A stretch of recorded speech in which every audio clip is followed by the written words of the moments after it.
Continuamos aquí conversando con Alejandro Arredondo, economista, y hemos hablado un poquito ya de lo que tiene que ver la política fiscal, pero tenemos un nuevo jinete, ¿verdad? Salvando en las finanzas del Estado, que es la entrada del señor Magín. Eh, ¿Cómo ha recibido todo el engranaje, diríamos, de dirección fiscal del gobierno, esa entrada? ¿Y qué de positivo ha tenido eso? Bueno, lo positivo es que Magín conoce el sector. O sea, Magín fue director general de Impuestos Internos, lo recordarán.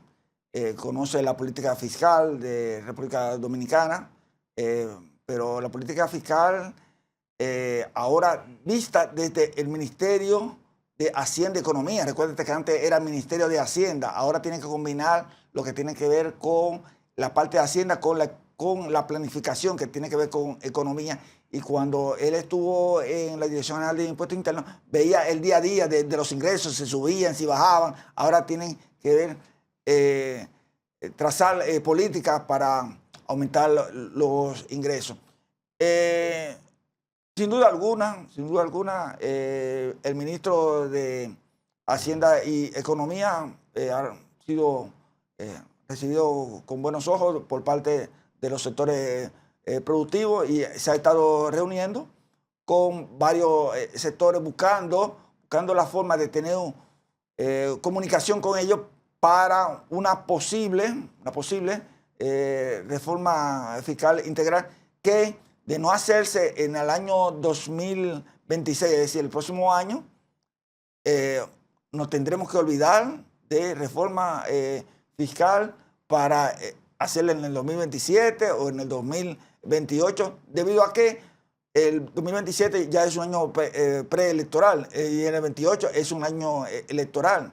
Entonces, yo creo que se buscarán mecanismos para eficientizar los ingresos, y una de las observaciones que hace el informe del Fondo Monetario Internacional cuando vino ya hace unos meses y elaboró su informe correspondiente al artículo 4 de su acta constitutiva, es que antes de eso tienen que aumentar los ingresos y reducir y eficientizar, focalizar los subsidios. Y la parte de ingresos tocó la parte que tiene que ver con el sector de la electricidad, el sector eléctrico, que realmente ese déficit que tiene el sector eléctrico ronda, cerrará en unos 1.500 millones de dólares, que es muy alto. Y ahí el fondo plantea algo que no es una noticia muy agradable para los sectores, es la sensibilización de la tarifa eléctrica. O sea, cumplir con el pacto eléctrico. ¿Y saben lo que significa el pacto eléctrico? Aumentar la tarifa eléctrica. Y entonces la parte que tiene que ver con los subsidios focalizados. Estamos hablando de subsidios a los combustibles, que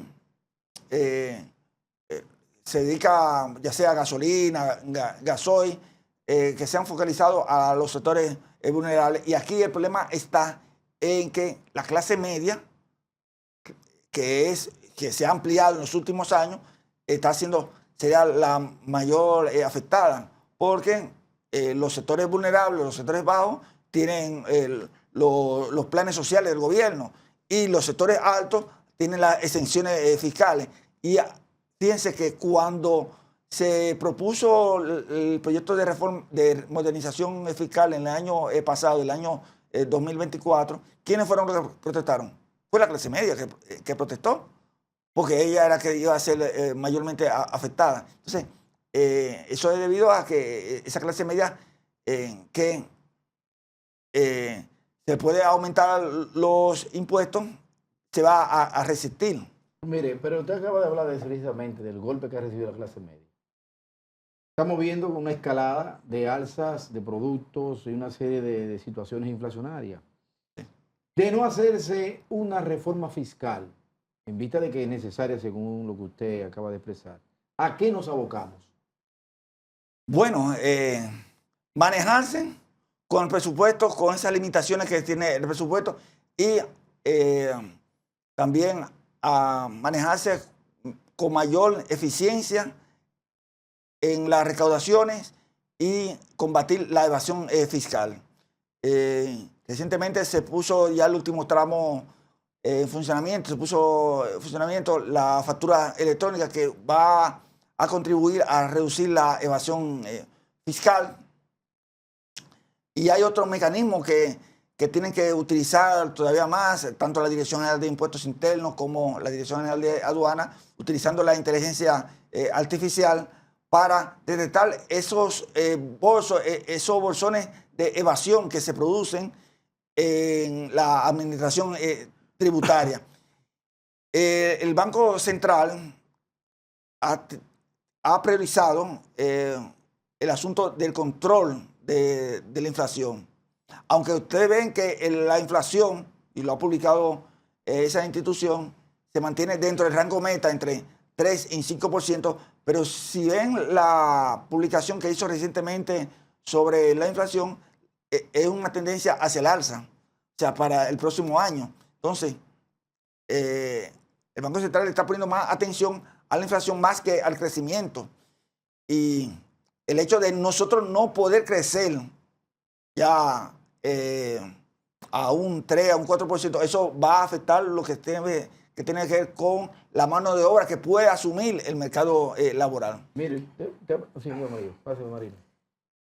Bueno, aparentemente aquí el Estado dominicano, en el Estado se vive del chantaje.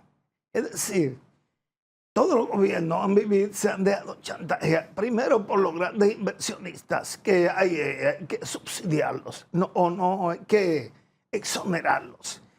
Y los que dan servicio, que hay que subsidiarlos. Por ejemplo, los choferes, que si no le dan combustible suben, pero ¿qué pasa? El combustible ellos lo venden.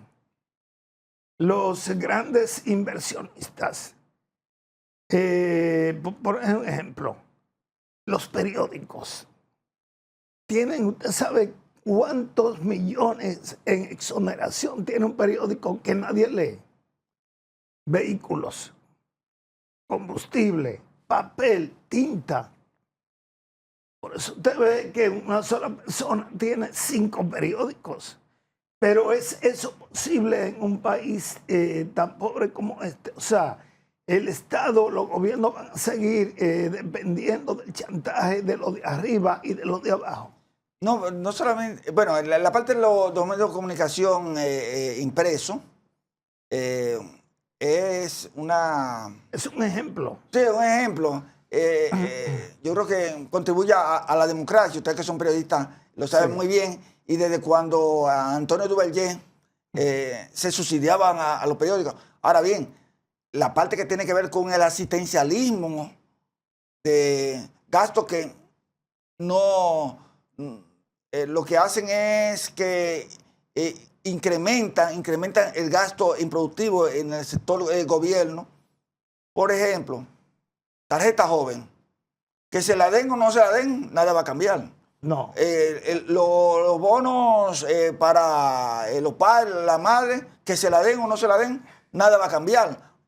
Bien, entonces, bueno, ahora está el asunto de la visita navideña. Bueno, eso para dinamizar la economía, pero lo que tiene que ver con la inversión de capital en cuanto a la construcción, que ha sido el sector que más duro ha sentido esta crisis, porque el sector de la construcción genera una serie de actividades económicas, comerciales, que van en beneficio de la población, porque generan en el sector comercial, en la comida, en el empleo también. O sea, a eso que se refiere el Fondo Monetario Internacional en su informe, de que esos gastos que son improductivos se dejen de hacer. Mire, hablábamos del Banco Central y estamos prácticamente hablando de divisa y de la moneda. Y hay economistas que han dicho que si no hay intervención del Banco Central, aquí el dólar llegará al 70 por 1. Bueno, las reservas internacionales del Banco Central se han visto reducidas durante el año, luego han subido por la intervención que hace el Banco Central. Ahora mismo la tasa de cambio ronda el 64,20, 64,25. Posible que para ahora, para diciembre, baje.